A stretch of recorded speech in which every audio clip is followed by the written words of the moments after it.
Good morning, friends, wherever you are in the U.S. or abroad. Welcome to today's Cichlids and Coffee live stream. And I will be your host. And I hope you're having your favorite cup of coffee, wherever you are, or your favorite cup of whatever you enjoy drinking.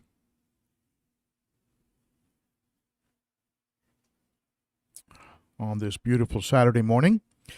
Thank you for joining me. And I see we have Paul in the house, and Vernon, and Michael, and Ron, and ex-collie, and Brandon. Hey, Brandon. Larry is here. Hey, Larry, good to see you. Brandon, I'm glad you could make it. I know Brandon had a track meet this morning. Hey, Tracy, good to see you. Brandon's kids are in track like mine were at one point.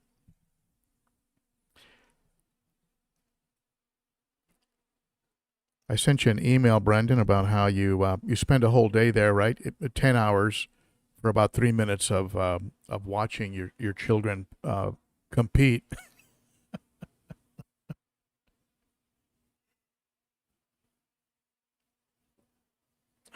But it's worth it. I wouldn't change a thing. So, welcome everybody, and Brandon is in the house. I want to thank Brandon for this very nice letter he sent me. He sent me a picture of the mom spitting out the little baby Autopharynx tetrastigma that he sent me, and just a real nice letter. I'm not going to read it to you. It was from him to me, but just thank you so much for this message, Brandon. Very appreciated and very nice of you. And I've got some high hopes with that cichlid. I had some interesting comments about my video. You folks probably saw my video. Let me add the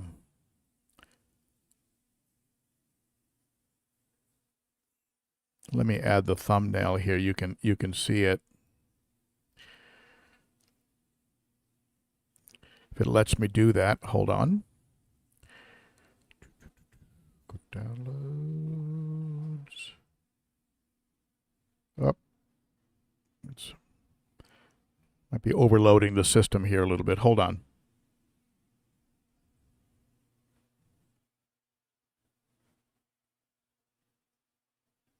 All right. I hope I didn't lose you. By the way, how's the AV? Is the AV okay? Did it flicker there a little bit? I noticed a little flicker on my screen. Not sure what that was about. But let me know how the AV is. But at any rate, someone commented that they didn't understand why I was so excited about an Autopharynx tetrastigma, because they look exactly like an electric blue Acara. And hey, GP, thank you for that. AV is great. I appreciate that. GP is one of my wonderful moderators, along with Whip, who's in the house. Anyone you see in blue with a little wrench next to them is a moderator, and they help me to keep things going along. Hey, Proverbs, good to see you. Zach in the house. Had my first jumper the other day. Oh, boy. Now, some of you might get some ads inserted as we go along. Just hit the skip button, and we're trying out a new system with YouTube, and see if that works. Just hit the skip button, and it should bring you back to the stream, or maybe to the next ad. I don't know. But I'm trying to set things up so that we don't get 100 ads in the upload, where YouTube automatically drops 100 ads into the live stream. So hopefully that's going to work. So, yeah, I don't think that an electric blue Acara and an Autopharynx tetrastigma, I mean, they might have some similarities. They have fins. They live in the water. But it was just interesting to me that someone would make a comment like that, and it's almost like that stepmother that kneels down on Christmas morning and whispers in the kid's ear, there really is no Santa Claus. I just think it's time for you to deal with reality, and or the Easter Bunny. There's no Easter Bunny.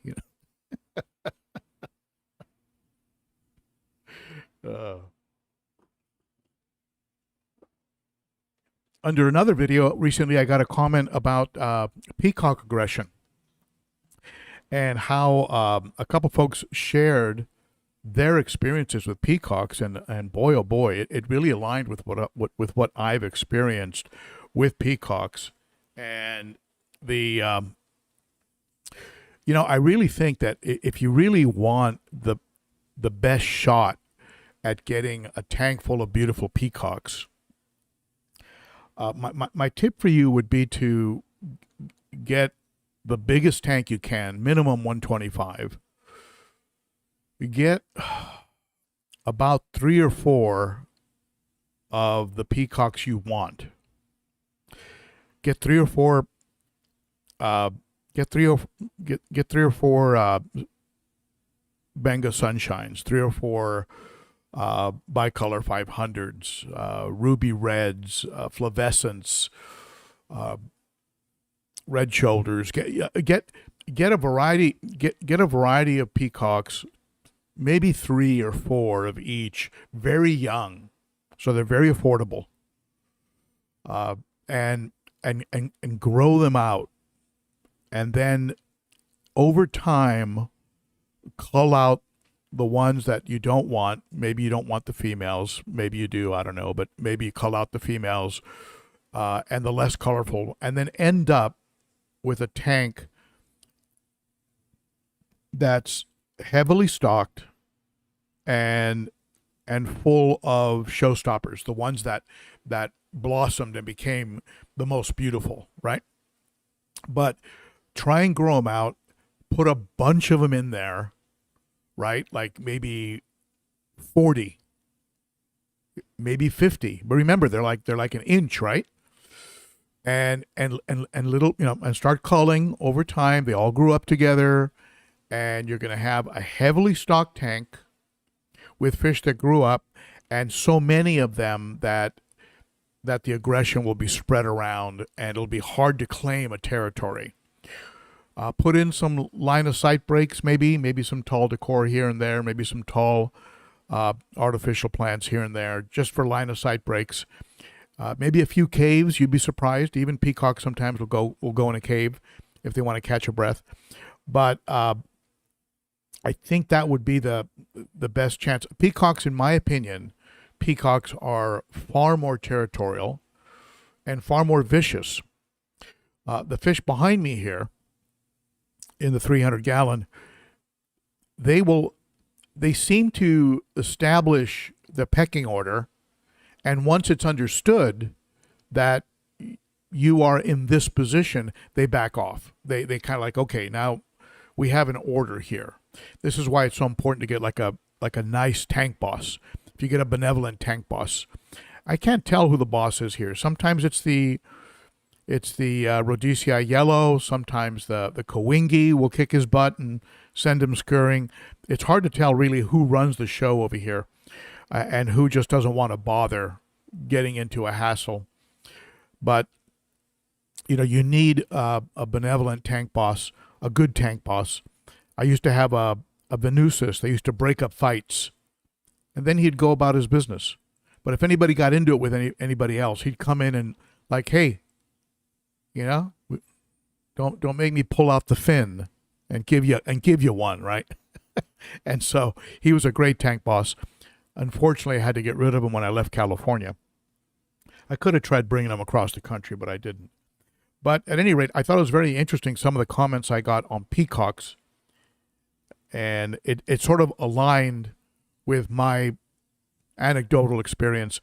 And keep in mind, anything you hear on this channel is anecdotal. This is my experiences. They may work for you, and they may not. I mean, you have your water, your food, your combination of fish with their individual temperaments. I have found that 2 eyebiters will be very different. 2 Venusis will be very different. Same fish, Same fish technically, right? Species-wise, but they'll come with their own baggage, right? They'll have their own sort of circuit board that in some cases can stay mellow, in other cases misfires and they lose their mind. So just keep that in mind.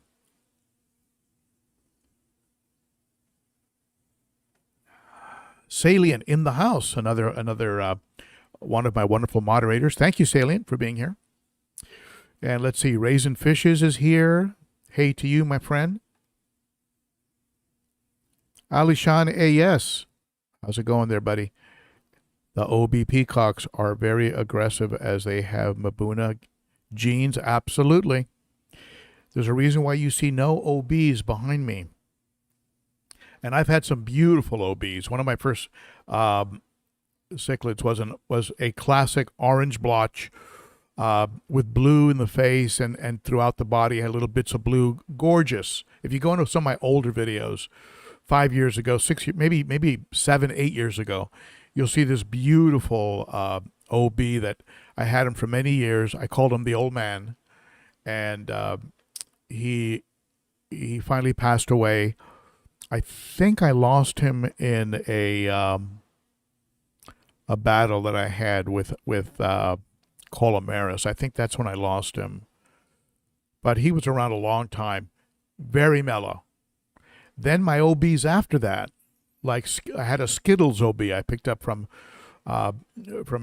James Largo, and he was good when he was small, but when he put on size and started to assert himself, he just became a total beast. And I ended up having to rehome him, which was a shame because he was beautiful. Purple, had a purple, violet, blue coloration, a little bit of pink. And I've had some dragon bloods that same thing. They're gorgeous, and then they just absolutely lose their mind. So at any rate, let's go ahead and do the official start of this live stream.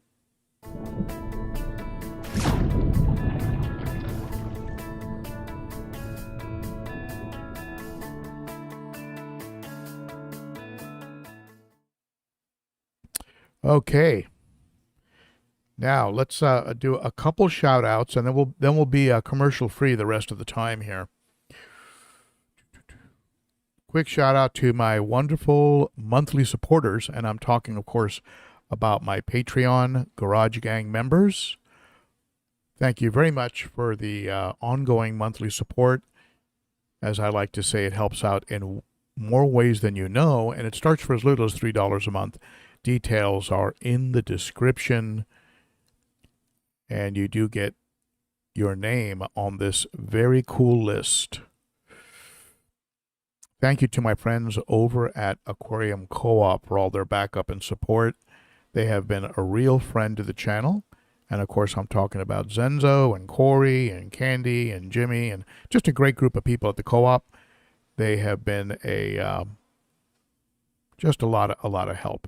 Now, if you'd like to help the channel in a way that is very simple and cost you nothing, when you go to Amazon, use this link. Use this link to access Amazon. It'll drop you into my store. You don't have to buy anything at my store. Bounce out of my store. I mean, you can if you want, but bounce out of the store and go do your Amazon shopping. But because you accessed Amazon using this link, the channel gets a teeny, but it adds up, percentage of what you buy. Doesn't change your prices stay the same. Perhaps the easiest way to support the channel is to use that as the way you access Amazon. And it adds up. Big shout out to Josh over at Cunningham Cichlids. He is still offering 15% off on all fish and dry goods. That includes his food and fish at Cunningham Tropicals. Check him out at cunninghamtropicals.com. Thank you, Josh, for all your support. Maybe he'll stop by today. And if you'd like to pick up some swag, some channel swag, visit the Teespring store. It's at the bottom of my channel banner. If you're on a PC, if you're on a computer, you'll see a little Teespring logo. Click on it. You'll go to the store and grab yourself some tank tops because summer will soon be here. All right. I think I got everybody. Thank you to all of you for joining me on Saturday. And, of course, thank you to my wonderful moderators. And I've got to do a shout-out also to Sarah and to Northfin, who have also been a continual source of help to the channel. So, I'm going to get to your comments. I see some of you are making comments. Hey, Denny, haven't seen you in a while, buddy. Dennis Riddell in the house, another wonderful moderator. And it looks like Javar to you. Javar in the house. Thank you for joining us. Proverbs in the house. And Ronald's here. Now, by the way, if you have a question that you would like for me to answer specifically, be sure to start it with ben.o.cichlid, because that way it'll jump out at me in the chat. So be sure to start it with ben.o.cichlid. All right, so I want to talk with you a little bit about this topic of taming aggression. I guess you can apply this to any type of aggressive fish situation. Hey, Wally. Warren in the house. And AJ as well. Love seeing all these folks jumping in. So you're probably wondering what I'm talking about when I mention affordability and things of this nature, but here's the and I want to say I've cracked the code, but I haven't really cracked the code entirely because things can flare up. You know that about African cichlids. In an instant, things can flare up. And while I'm talking to you, you might see aggression behind me. But for the most part, I've sort of crossed the code, sort of cracked the code a little bit, and this is how. And I'm not really sure if what I'm going to say is even practical for most out there. And I got some notes. You know me and notes. I like notes. Good morning, Joe. Good to see you, my friend. Price tag in the house. Had the pleasure of meeting him up in Ohio. So, first of all, some real practical considerations. One is you're going to need a big tank. The bigger, the better. 125 on up. I think that's part of the reason why you're not seeing a lot of violence, at least not real hard, relentless violence behind me, is that there's a lot of real estate, and so the chases become exhausting pretty quickly, and there's lines of sight breaks, right? The tall artificial plants, which, by the way, were from Elite Cichlids, who's no longer around. I get asked constantly, where'd you get your plants? Elite Cichlids, they're no longer in business. And that was a real setback because they made the best artificial plants. They were florists that then became artificial plants, artificial plant makers for aquariums. But a large tank. Now, why isn't a large tank feasible for many people? Well, space. Do you have the footprint, the real estate for a 7-foot across tank, 3 feet front to back, right? Do you have that footprint? And do you have the weight bearing capacity? I mean, you can always reinforce your beams, right? But give you an example. A gallon of water is about 8.34 pounds converted to pounds, right? It's an estimate, 8.34 pounds per gallon. 300 gallons, 2,500 pounds in just water. The tank is between 500 and 700 pounds. It took 6 of us to put it in place. And that has a lot to do with the fact that that my friends over at Glass Cages, they use like 3/4 inch, 1 inch, right, plates of glass, and they use European bracing. So they run a thick bracing at the bottom, and the top is like a solid piece of, like it's like heavily braced. There's a lot of glass.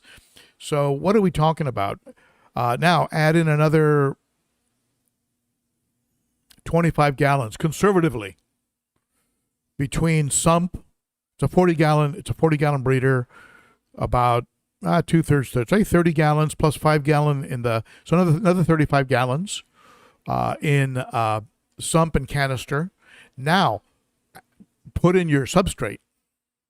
There's 400 pounds, 500, 600 pounds of substrate in this tank. I mean, it was like a mountain of bags to cover the bottom, right? So what are we up to now? What are we about 3,500 pounds, 4,000 pounds? So we're getting up there. We're getting up there. So weight might be a consideration. Now you can shave a lot of that off if you go with an acrylic tank.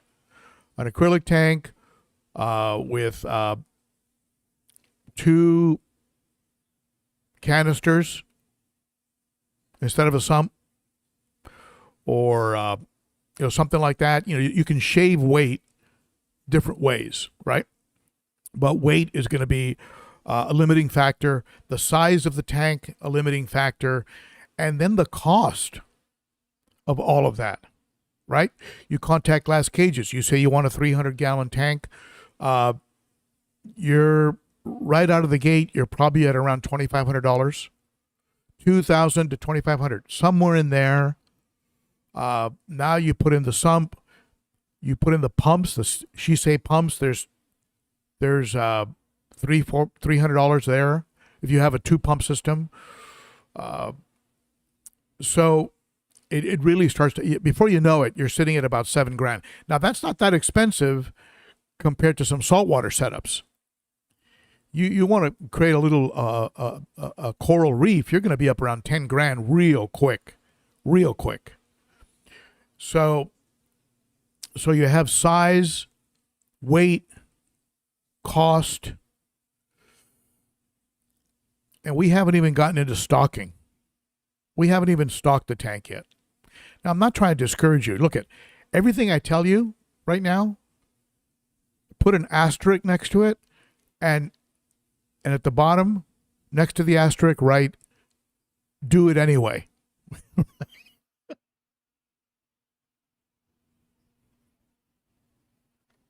Because it's so damn rewarding. And if you get into another hobby, let's say you get into restoring cars, you get into collecting antique firearms, you get into high-end bicycling, you're going to be $5,000 to $10,000. You're going to be in $5,000 to $10,000 real quick. So if you want to get into something, you have some income you're willing to dedicate to it. Everything I'm telling you is not to discourage you. It's just to give you the heads up of what it's going to take, in my mind, in my humble opinion, to have a successful, relatively peaceful African cichlid tank.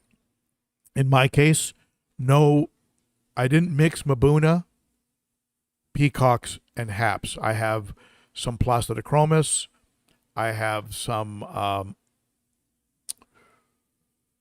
and the rest are basically haps. I mean, they're haplochromis, right? And so, no peacocks. I have a large footprint, and they get fed very high-end food, and I haven't even brought that cost up. But you know how you feel when you've been eating junk? You're on a long drive, and the only place you can stop is Jack in the Box or McDonald's or something, and you've been eating junk for breakfast and dinner. You had junk. You really start to feel out of sorts. You don't have much patience. You're edgy, right? You snap at some, you snap at, well, imagine feeding Jack in the Box, right, to your fish. And that's what, unfortunately, some of the foods are out there. They're full of fillers and dyes and soy and artificial stuff that the fish would never encounter in nature. And they're not getting any bioavailable nutrition. And so they're in a bad mood. They're eating a lot and they're still hungry because they're not getting any nutrition. So the best quality food you can afford. In my case, there's Extreme, there's Sarah, there's Northfin. I use some of Josh's Cunningham Cichlid food. I use some of the Aquarium Co-op food. I use some frozen krill, some bloodworms. Try to get them the best food you can so they're not hangry. Because if they're hangry, they're going to go at it with each other. Because in their mind, that's a scarcity. And scarcity is resolved by controlling more territory. And that means eliminating competitors. And so they get hangry. So now we start getting into stocking. I suggest you start a new tank from scratch with a lot of young cichlids and grow them out. In my case, I can't do that anymore. Mine are mature, and I've got to pop between $75 to $150 every time I add a fish. And sometimes that doesn't include shipping. I mean, shipping is crazy. Right, Brandon? Shipping costs is nuts. So if you want a fish that isn't from your local fish store, a fish you've been looking like that Autopharynx tetrastigma or the sand diver or right fish I've added recently that are not readily available locally, and you seek out a reputable provider, you're going to pay low end about $65 to $70. That's what I pay for Southwest, airport to airport, or you'll pay $100 plus for overnight, FedEx or UPS overnight services. So you're going to be, once they get large, the stocking is going to be very expensive. Now, in my case, I have a YouTube channel that helps to cover its own cost, right? I mean, the revenue that I see from YouTube more or less covers what I spend. And then add to that I have sponsorship arrangements where people help me out, and so that helps me with cost. I get help from Sarah. I get help from Northfin. I get stuff sent to me a lot from Higer. So Josh will help me out with fish over at Cunningham, and so I do have some. But looking at it from the viewpoint of, if I didn't have any of that, if I was just a hobbyist with no YouTube channel, no sponsorships, and everything out of pocket, and I was just this retired guy, which I am. I still work some, but for the most part, I'm a retired person. It would be really, really hard to keep this going. Not even taking into consideration utility costs, right? Water, electricity, meds, water treatment, the food I just mentioned, things of that nature. It would be very difficult to keep up with it financially, just straight financially. I'm not talking about time, effort. That's all part of it, of course. Now, regarding the weight and the footprint, I'm in a concrete floor garage. So all of my considerations about weight don't matter anymore, like they did when I was in California and I was on a hardwood floor, which I damaged. The floor getting wet, the weight on the floor, those things are not even on my radar anymore. And they used to be. They used to be on my radar. And so having a dedicated space with a concrete slab has made a very, very big difference. So those are some of the considerations and how I curb aggression.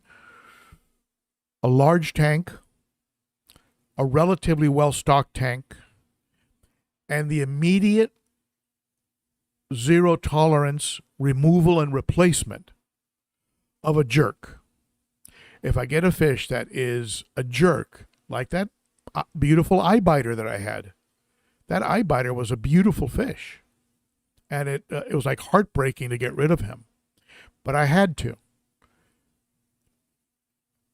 Are most fish keepers out there going to be quick to remove a fish that at the end of the day cost them $100 to get into the tank?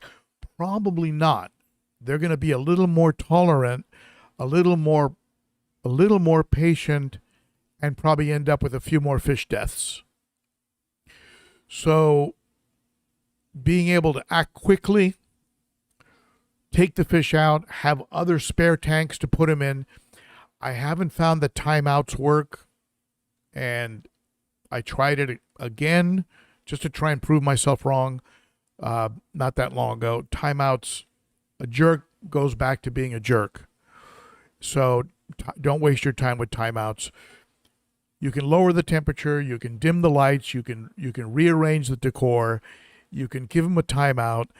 A jerk is a jerk. They come back and they just pick up where they left off and start chasing again and damaging your fish. And so that's been my experience. So large tank, large footprint, quick action on jerkfish, high quality food, line of sight breaks in the aquarium. These are some of the ways I've tamed aggression. Now, what's been your experience? How have you tamed aggression? Did you give up with aggression? Some people get knocked out of the hobby and go, you know what? I'm not going to keep African cichlids anymore. I'm going to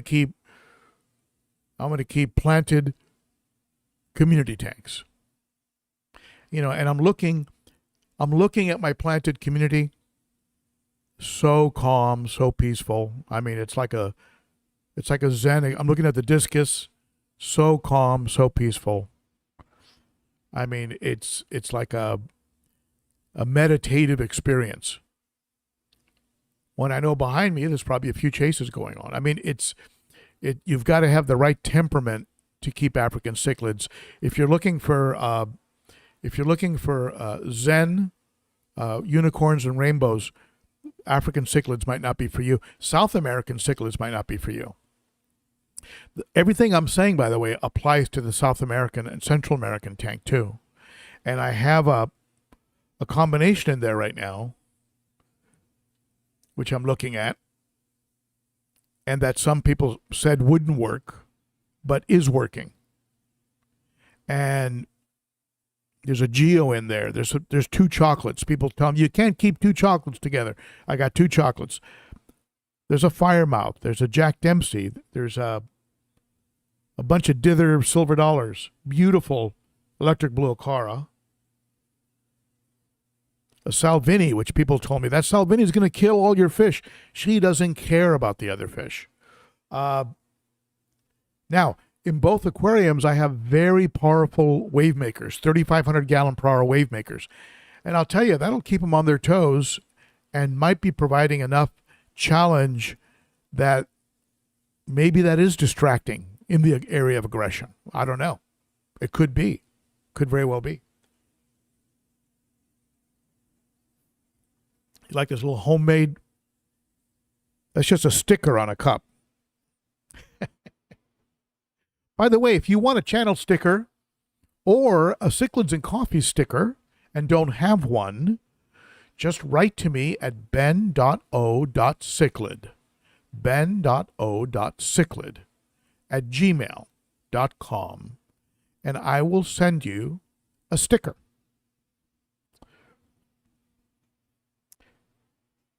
All right.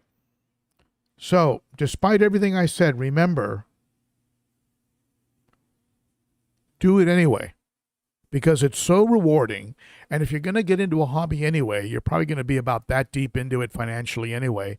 It is so rewarding watching these big giant fish swim around, and so much fun watching them blossom. I mean, watching that sand diver, watching that Venusis that were just added, the gar, watching that Autopharynx tetrastigma put on size and color. It's going to be so much fun to do that. Now, my another key thing also for keeping the aggression down, which is kind of funny, it's kind of a two-edged sword, because when you do water changes, you are going to, it does sometimes trigger some aggression. But keeping the best water quality, adequate filtration, adequate maintenance, and I've been adding Vitachem vitamins, right? Vitachem, expensive. And again, it's expensive. But I put Vitachem in after every water change. I think that's making a difference. I mean, again, you're providing nutrition and minerals that they get through their body, right? That they only get through their body. And also, of course, watching your water parameters. But the adding of minerals, adding of vitamins, I think is making a difference. I do that to all my tanks. I add, it's about a teaspoon for every 50 gallons, or a drop per gallon.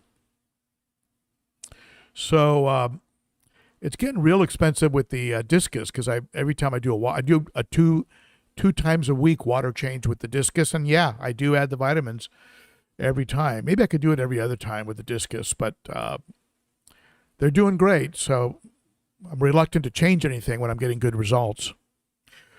But let's go ahead and take up some of your questions, see where you're at on all of this. There you go. If you want me to address a question, please put Ben Ochart before your question, and I will try and pick it up. Now, I'm going to go back through the history here and see where I see my name. Proverbs 21:19, I guess you're talking to Whip. I make a mix of food like you guys suggested, and they seem to be eating it now. Thank you.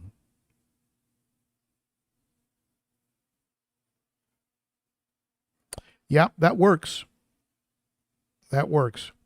I like that. I like to mix my food. Even the folks at Sarah have told me that not one food has everything. And so they even suggested to mix things up a little bit. Darius, he thinks that his foods are over at Northfin. He feels his foods are very inclusive of everything a fish would need. But he did come up with a blend. He came up with a blended food, and my fish loved it. So yeah, I think providing variety is going to cover all your bases.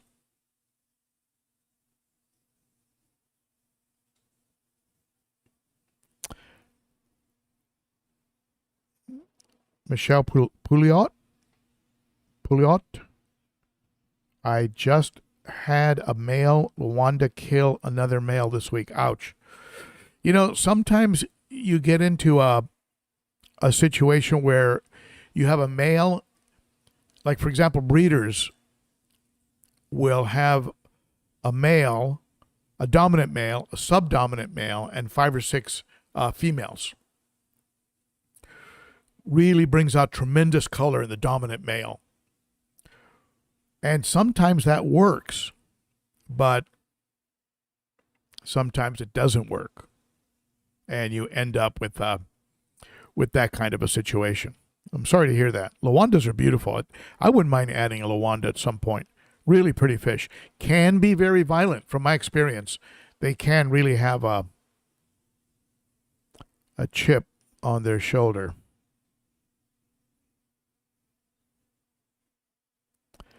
Whip's World, I forgot you were on this morning. I'm just lurking most.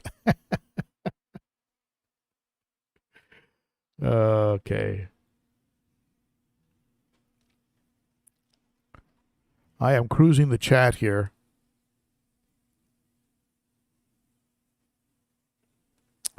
Bob Bravo joined us. I think 125s are my new favorite over 75s.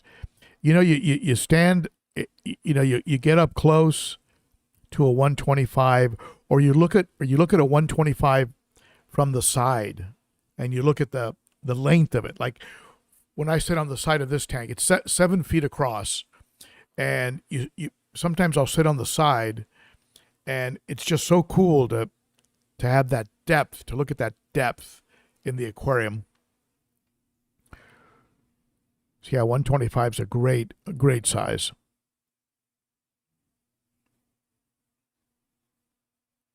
M&C Aquatic, my brother's 450, I guess that's a 450 gallon cube aquarium, had to use a bobcat.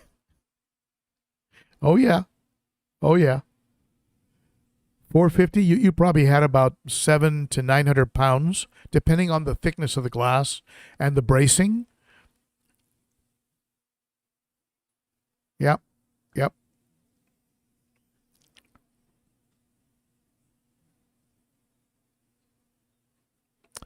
B Wood, I think your tank is tornado proof. I don't know if the garage got blown away. My concern would be that the fish would get, maybe the tank would stay put, but the water and fish might get sucked out. Like, you know, they'll find fish from a lake that's a mile away after a tornado. They'll find the fish like, you know, a mile away from their lake, like all over somebody's lawn. By the way, my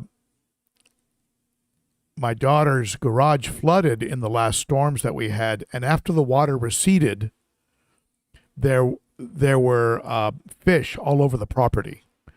So they came from some creek somewhere. I think there's a golf course with a lake, and someone stocked it with fish, and there were bluegill and other large flat silverfish, and they were everywhere.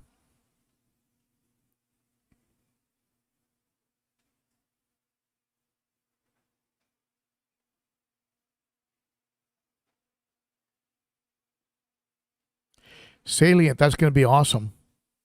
Salient Aquatics, I have an acrylic 375 gallon coming, recessed hinged lids, black background, and feeding port. That is going to be beautiful. Absolutely beautiful. And that's probably cutouts on the top. Now, I'll tell you, if you ever want to set up an auto feeder, and I'm speaking from experience because you have to really jerry-rig your auto feeders because there's no real easy way to get an auto feeder on a custom-made tank. But that's going to be amazing. 375. Send me a picture, will you? After you get that thing set up, send me a picture. Acrylics are supposedly acrylic aquariums have they have better clarity, less opacity. I mean, you can see through them easier. They're clear than glass. If you hold a piece of acrylic next to a piece of glass side by side, you'll see that the glass has tinge in it, like green sometimes. Now, there's new glass that's out I think it's called Starfire, which is way better than low lead, and it is comparable to acrylic. But acrylic is much clearer and more see-through than glass. Proverbs 21:19. Speaking of marine tanks, I picked up a Fluval Marine LED the other day. Wow, the fish colors. popping.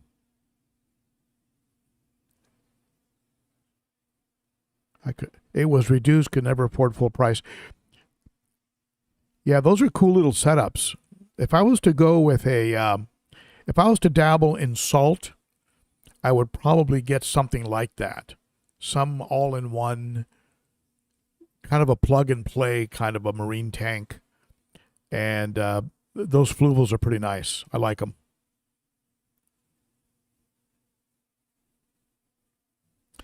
And yes, when I was in California and didn't have the sponsorships and the help that I have now, Michael, yeah, that's what I was doing. I would go to Craigslist, eBay. I would scour around and I'd find people that were unloading their stuff. I got a 150 acrylic with a sump and pump, lids and lights, $400. And then I sold it for $400 when I left California. So I got a great deal, and I played it forward. I could have sold it for more. It was a great deal. So yeah, you can look around.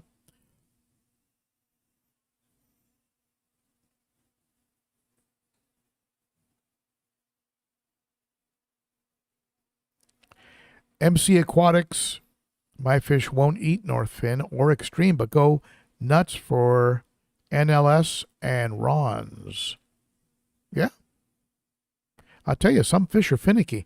I've got my red spotted Severum, gold Severum. He's become this complete spoiled baby. I'll feed everybody, and he'll nip at the rest of the food. But the only thing that he'll go after aggressively, let me find it.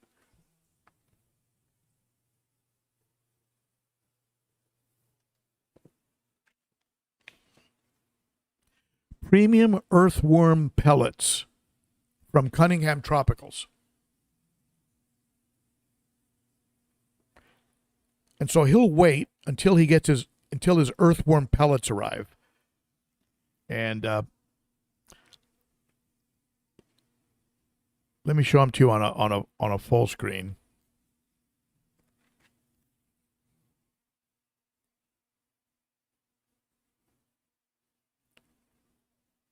So he'll like have a passing interest. I'll throw a little flake mix in there, and he'll kind of like look at it, maybe nip at one, and then he comes to the front and like, okay, all right, where are my earthworm pellets? And then I drop those in. He loses his mind. They all lose their mind, especially the discus. I've talked to you about this before from Super Cichlids, the 100% pure blackworm.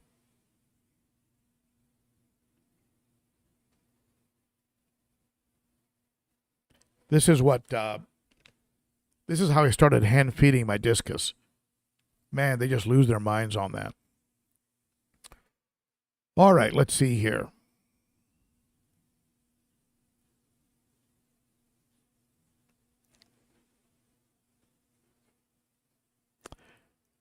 Beewood 22, I have to buy everything in bulk from food to prime, salt.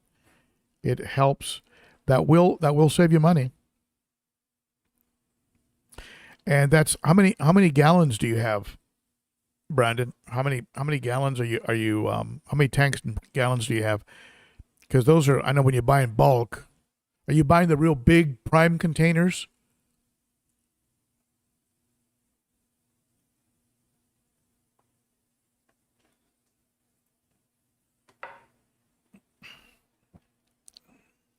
That's the way to go if you have a lot of fish, a lot of tanks.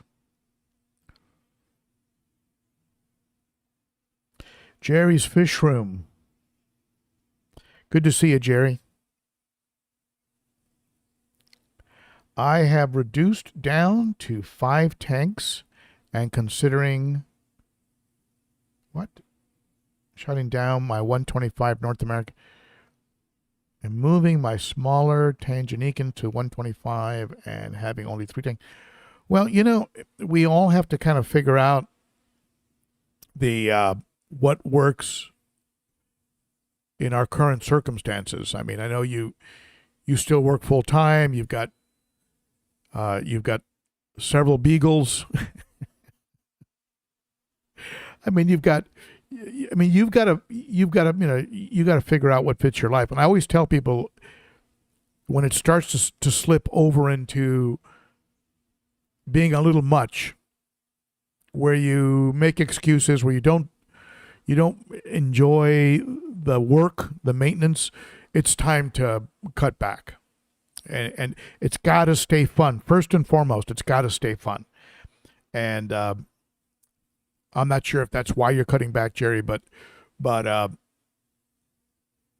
if it's starting to become work, you may have overextended yourself. Your MTS might be slipping over into the danger zone, and it might be good to cut back and get back to where you were having fun.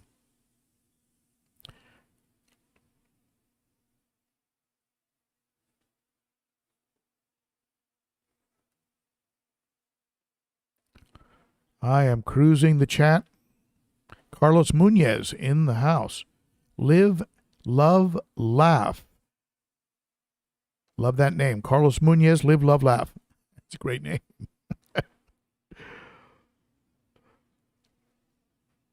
I buy bulk all the time, and most of my aquariums I bought used for great prices. Yeah.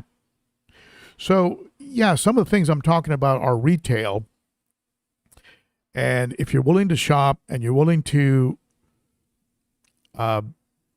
patiently look, you will come across that person whose circumstances require them to, they're relocating.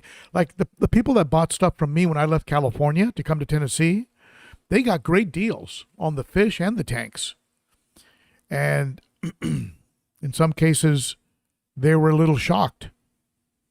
What do you mean that includes the filter? Yeah, it includes the filter and the lights. You're kidding me. Yes, it does. Oh, okay. And so they got some great deals.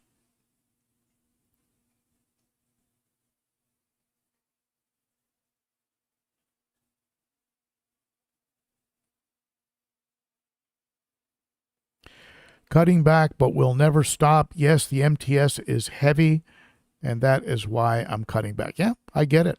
I totally get it. For those of you who might have tuned in late, commercials are showing up during the stream in an effort to control what YouTube is doing and not have them drop 100 commercials into the upload. So let's see if this works. Just push skip when the commercials come up. B Wood. Brandon has 6 tanks, 300 gallons total. Not too much, but yes, I buy half gallons of prime salt, 40-pound bags, diamond crystal solar naturals from Lowe's. Yeah. Yep, very smart. Very, very smart.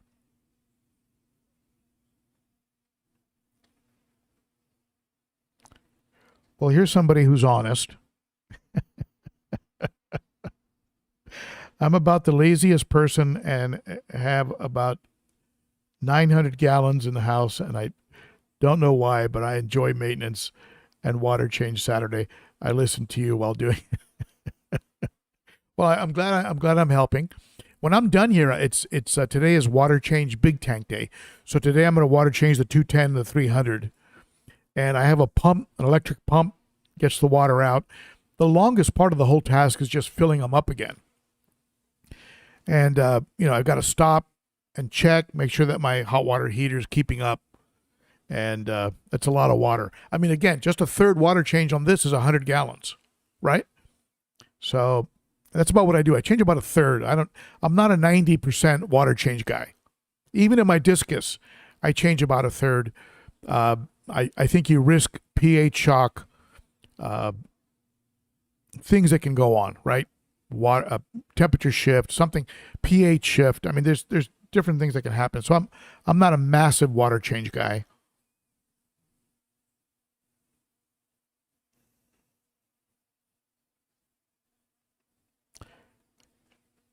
Whip's World.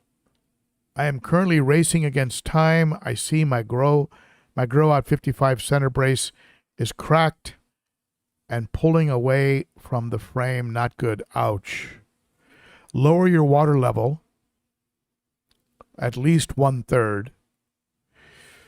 I bought metal. I bought some flat metal strips at Home Depot, and I bent them and used them to, about 2 inches down on each end, and lowered the water level. The tank went back a little bit, right? Lost the bow, put the brackets in place, and then refilled it, and they held. They held it. It's not pretty. I mean, you've got these 2 inches of metal coming down on the front and back. It's about a 1-inch, 1.5-inch strip of metal that you can actually bend with just a pair of pliers. Just bend it down so it's a nice 90-degree on each end, and that'll hold it. It'll hold it in place. You don't have to use, if you want to be super secure, throw a little dot of super glue on each end and then slip it over. I didn't use any glue, and it held fine, and so that can help. Good luck with that. You don't want a tank bursting. I would drop that 1/3 immediately. Some of the older, bigger tanks did not use middle bracing. They just counted on the strength of the glass, and so you get these bowed fronts, and it's very scary.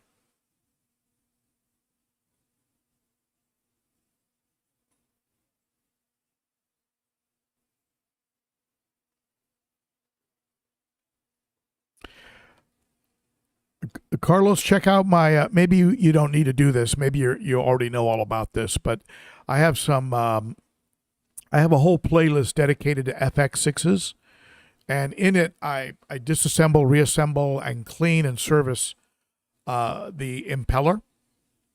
And it's a big impeller. It's a big magnet, and there's a few steps in disassembling it that you have to watch out for.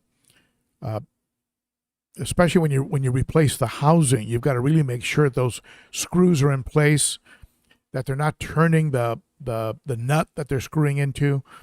It's a little tricky, but it's got to get done. You've got to get that impeller serviced, and hopefully that servicing it will fix it. Otherwise, it's you can buy them, but they're not cheap.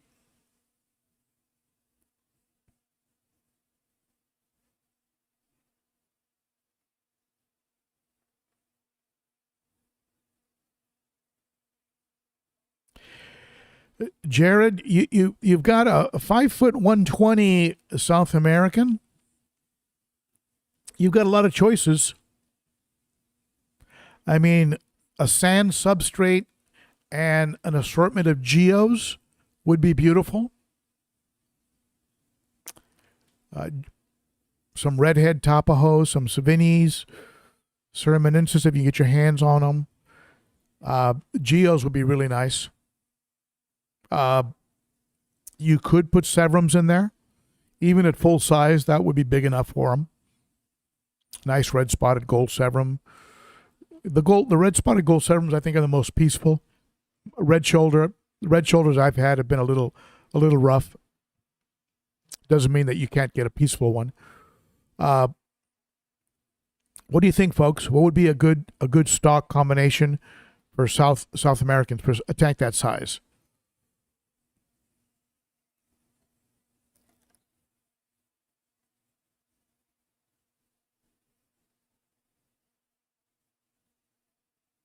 (5'120). You got a lot of choices. You could even go discus in a 5'120" if you're up for discus. But I think some geos, electric blue coros, handful of Congo tetras. You could plant the heck out of it and put like 50 neons and 50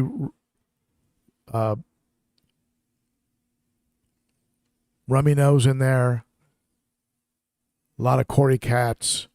I mean, yeah, you've got a lot of choices. That's a nice size to work with. I mean, I wouldn't be putting Malawi trouts in it, right? I mean, I wouldn't be putting big Africans in it, but you've got a lot of good choices with South and Centrals. You could even put an Oscar in there, 5 feet across, 120. You could put an Oscar, but some Severums, some Geos, if you want to keep it peaceful. Vieja might be too big.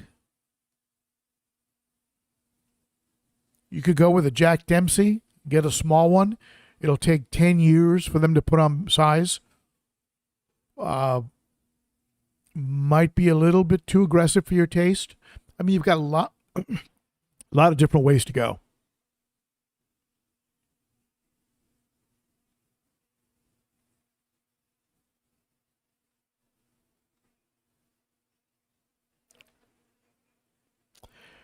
Well, Jerry, that's a great advice.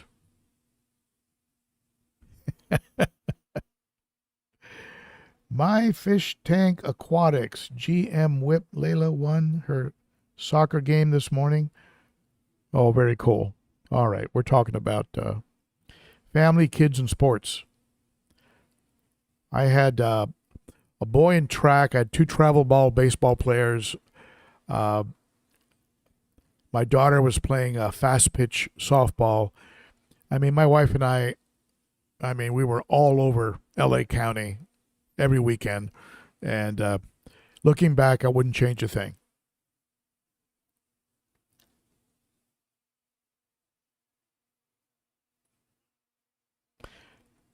GP asking about the Aquil 4500 canister. Can anybody help GP out with that question? I haven't used it. I have no idea.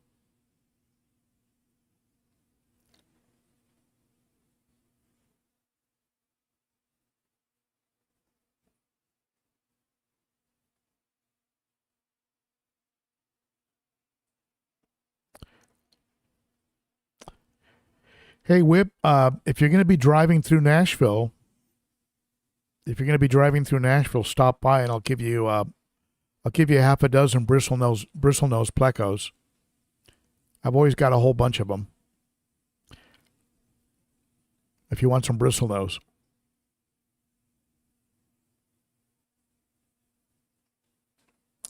Yeah, Jared, that's what I did. I was all about African cichlids, and then one day just decided to go ahead and shake things up a little bit and got into South and Central, and I love it.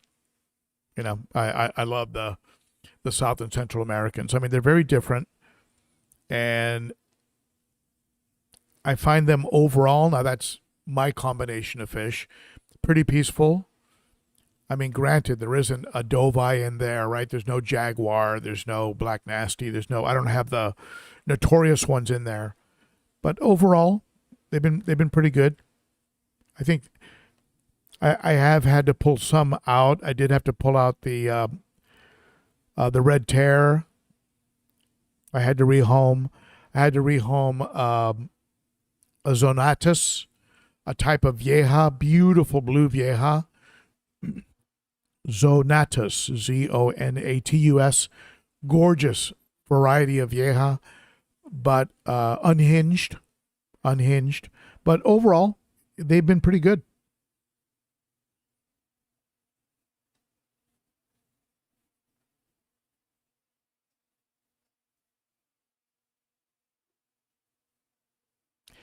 DSGF is entering the world of DIY canister filtration. Well, I wish you luck with that. That could work. I mean, when I went to Arizona and visited what used to be James Largo's place, the Cichlid Shack, he just had big tubs, big like rubber trash cans full of media and a pump at the bottom and an opening at the bottom, right, that would spill out into the tubs. And then the water would come in through the top and go through various layers of filter media.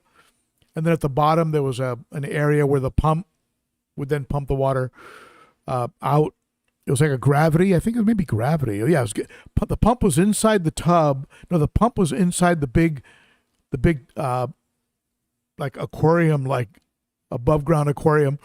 He had the pump in there, dumping the water into the big canisters, and then it would go through the media, and then gravity would pour out the bottom through a spigot that he had created, a spout.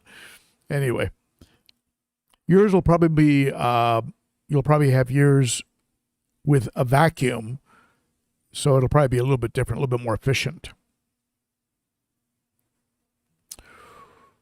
All right. So thank you, everybody, for stopping by today. And I am going to be releasing probably this afternoon, tomorrow morning at the latest. We're finally going to get the couch interview, the one-on-one, where I spent over an hour with Corey. It got edited a little bit, but about an hour of just shooting the breeze with Corey, the owner of the Aquarium Co-op. And we talked about everything. We talked about ultraviolet light. We talked about cichlids. We talked about substrate and maintenance and food. And it's just, I could have made probably another 5 videos out of that one conversation. But I'm just going to go ahead and drop it onto YouTube. You folks can enjoy it. And watch for that. That'll be tonight or possibly tomorrow when I do the final touches to the editing, but it should be ready. I'm going to go ahead and start water changes on my big tanks, and I thank all of you for stopping by. Have a wonderful weekend. You are very appreciated. Thank you to my wonderful moderators, to my Patreon supporters, to those of you who gave the video a thumbs up, and those of you who are subscribed, and to all of you. All right? You rock, my friends, and I will see you next week. We should have... Yep, I think next week there'll be a live stream. I think the weekend after that I'm going to be out of town, but next week I should be back, same time, same channel. And that being said, I think we'll go ahead and end off. Thank you, my friends. You rock. I'll see you later. Bye-bye.